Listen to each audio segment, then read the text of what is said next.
વલસાડના સરોદી નજીક national highway પર વિઘ્નહર્તાને વિઘ્ન નડ્યું. ખાડાવાળા રસ્તાના કારણે મુંબઈથી સુરત જતી શ્રીજીની પ્રતિમા ટ્રકમાંથી નીચે પડતા ખંડિત થઈ. મુંબઈથી સુરત જઈ રહેલા માર્ગ પર વલસાડ તાલુકાના સરોદી નજીક નેશનલ હાઈવે 48 પર એક અત્યંત દુઃખદ અને આસ્થાને ઠેસ પહોંચાડનારી ઘટના બની છે. હાઈવે પર પડેલા મસ્ત મોટા ખાડાઓના કારણે મુંબઈથી લાવવામાં આવી રહેલી ગણેશજીની વિશાળ પ્રતિમા ટ્રકમાંથી નીચે પડી જતા ખંડિત થઈ ગઈ છે.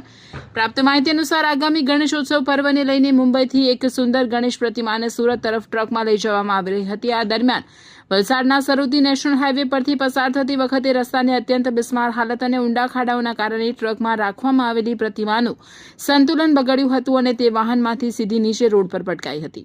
રસ્તા પર પડતા જ ગણેશજીની મૂર્તિ તૂટી ગઈ હતી. આ ઘટના બનતા જ રસ્તા પરથી પસાર થતા અને વાહન ચાલકો અને સ્થાનિક લોકો ત્યાં એકઠા થઈ ગયા હતા. મૂર્તિ ખંડિત થતા ગણેશ ભક્તોની આસ્થાને ભારે મોટો આઘાત લાગ્યો છે.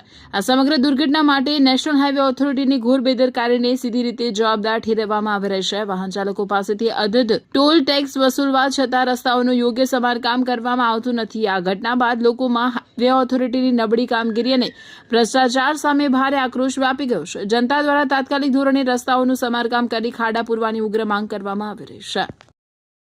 અમારી લાઈવ ન્યૂઝ 24 ચેનલને સબસ્ક્રાઇબ કરો. બેલ આઇકોન દબાવો જેથી આવનાર ન્યૂઝ અપડેટ્સની નોટિફિકેશન આપ સુધી સૌથી પહેલા પહોંચે.